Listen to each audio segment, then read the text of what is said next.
In die nuus vanaand, die DA onttrek aan die komende nasionale dialoog. En in die Proteas se eerste toets teen Zimbabwe steel 'n nuweling die kollig.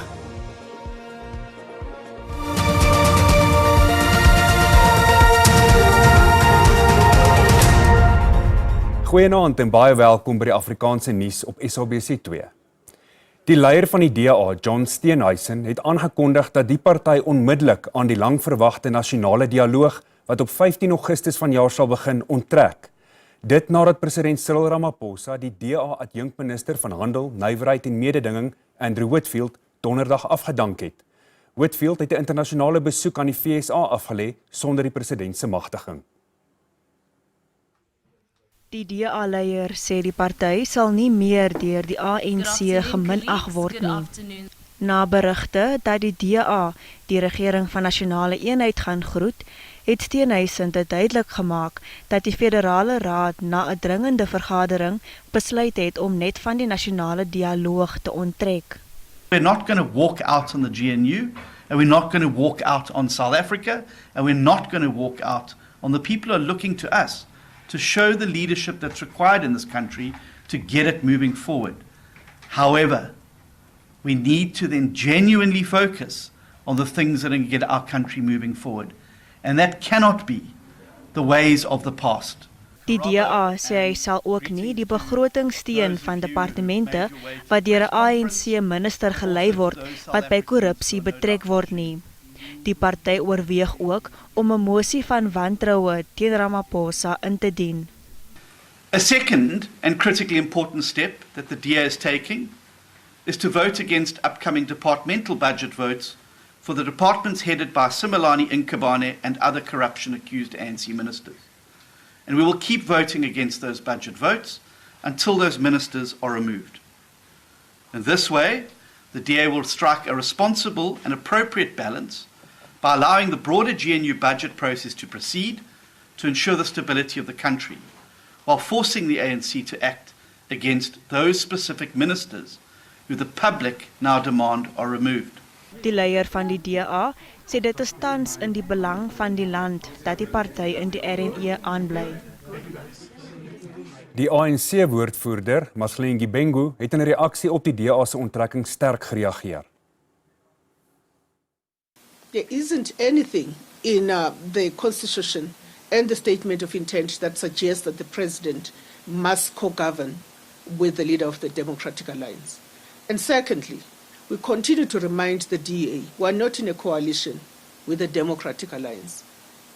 We are in a government of national unity that is led by the African National Congress. It is the ANC that invited all political parties that made it to Parliament to join the ANC in constituting a government for the sake of national unity and the people of South Africa. Die polisie sê 'n saak van moord word ondersoek na die massaskietery wat die lewens van 7 mense vroeg vanoggend geëis het. Vroeër van dese week is 3 mense gestenig in wat geglo word 'n geval van boendo-geregtigheid was en 3 ander geskiet in 'n beweerde kaping. Die minister van polisie, Senzo Mchunu, sê die Kaapse vlakte het die moordvlakte of die killing fields van die Wes-Kaap geword. In die afgelope week is minstens 13 mense in massamoorde op die Kaapse vlakte dood. In die jongste voorval moet die motief nog vasgestel word, maar in verskeie van die soort voorvalle in die afgelope tyd hou dit verband met sekere aktiwiteite. Mostly in our matters are 3 things. It's taxi violence, is extortion or gangs. So any of those will be a possibility for now on this. There will be a revenge or hit matters, but at this stage, we want to believe that whether it's a hit matter related to extortion or taxis or gangs, it's a hit matter because it's targeted to the people that have been killed. Die polisie vra die publiek se hulp om 2 mans op te spoor wat in verband met die voorval gesoek word. Hoewel hulle nie tans verdagtes is nie, glo die polisie Linde Madolo en Loiso Martinisi kan belangrike inligting oor die voorval verskaf. Mariska Botha, SAK nuus, Kaapstad. Die departement van korrektiewe dienste het op dwelms, selfone en ander smokkelware beslag gelê tydens 'n klopjag by die Matache gevangenis in Thohoyandou in Limpopo. Meer as 100 amptenare is vir die klopjag ontplooi. Die korrektiewe dienssentrum het meer as 2600 gevangenes. Beslag is gelê op meer as 20 selfone, verskeie elektroniese stelle en 'n onbekende hoeveelheid dagga. There was a router also, there were chargers, and there were also headphones or earbuds. We also retrieved a smart watch. So we are following up on it because a smartwatch means a lot in terms of its technical capacity when it comes to communication and networks. Volgens Tobakale sal die selfone aan die polisie oorhandig word wat die data en inligting daarop sal nagaan. We link the cell phone with the offender. That helps us to get the passwords and also to charge the offenders. You need to make it a point that you incarcerate them where they will not have access to those routes. And then thirdly, we obviously then analyze the information because we'll get messages, we'll get phone book list, numbers that are called, numbers that call. Tobakale sê die operasie is deel van 'n groter poging om smokkelary in tronke uit te roei. 6 kinders is gisteraand in 2 afsonderlike brandvoorvalle in Ekurhuleni dood. In albei voorvalle was die kinders sonder toesig.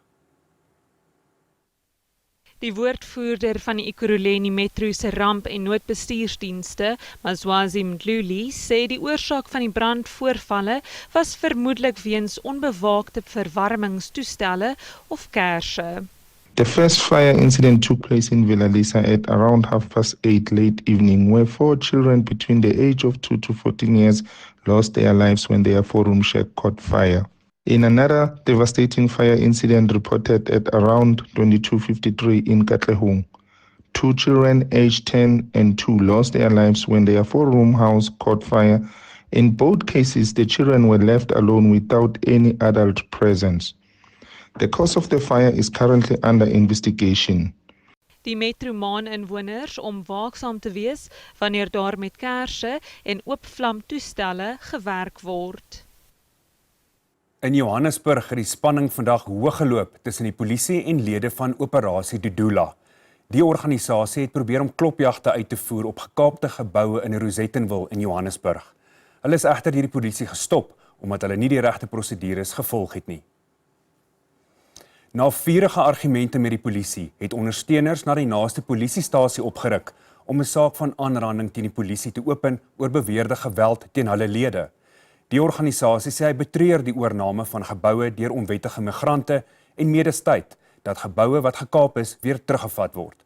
Volgens die organisasie het hulle 'n lys van name van mense wat al sedert 1995 op die lys is om behuising van die regering te ontvang. Bly by ons is net hierna terug met sportnuus.